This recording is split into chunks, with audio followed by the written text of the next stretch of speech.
Kjo çështje është ngritur nga disa prej pjesëmarrësve për të paralajmëruar një situatë me të cilën edhe mund të ballafaqohemi si vend. Pra ta zëmë ka zgjedhje në dhjetor, pastaj merr disa muaj kohë derisa t'i kemi institucionet, edhe kuvendin edhe qeverinë e zgjedhur, dhe pastaj sa po ta kemi potencialisht një qeveri, menjëherë në mungesë të një kuorumi prej 2 të tretash, menjëherë vendi detyrohet të shkojë në zgjedhje të reja, siç parashihet me kushtetutë për shkak dështimit të zgjedhjes së presidentit.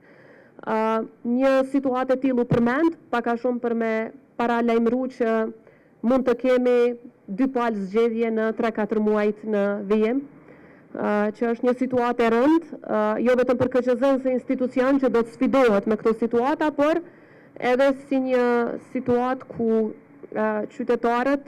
fatkeqësisht për një periudhë të gjatë i bie që mos t'i kenë institucionet e veta me kompetenca të plota kushtetuese. U diskutua edhe mundësia që të kemi zgjedhje të drejtë për drejtë të institucionit të presidentit nga populli, mundësi që unë e përkrah plotësisht dhe kam përkrahur që nga viti 2010 e tutje, sidomos ju e dini ka qenë një periudhë kur i patëm përgatita mandamentet kushtetuese, të cilat pikrisht këtë mundësi e patëm para pa, pra zgjedhje e drejtë për drejtë e presidentës dhe pastaj evitohen zgjedhjet nacionale. Sepse nuk ka asnjë kuptim që, spaku nuk ka kuptim funksional, po flas, që për shkak të dështimit të zgjedhjes së presidentës të shkohet pastaj edhe në zgjedhje për parlament edhe në zgjedhje për qeveri, dhe atë për një parlament e për një qeveri që me siguri me mezi do të konstituohet, siç e pam nga kjo praktik. Pra ishte një mundësi, unë pash një vullnet goxha të madh nga një numër i madh i partive politike, që të shkohet me zgjedhje drejt për drejt nga populli, që siç e thash është një instrument që unë e kam përkrahur për gjatë gjithë karrierës sime politike, mendoj që është mënyra më e mirë,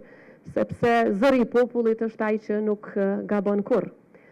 Dhe do t'ishte mirë, po siç e dini kërkohet ndryshimi i kushtetutës për diçka të tillë dhe kërkohet shumicë dyfisht. Është sfiduese, por jo e pamundur. Për pretendime flasim pak më vonë, një herë të kemi këto institucione tjera.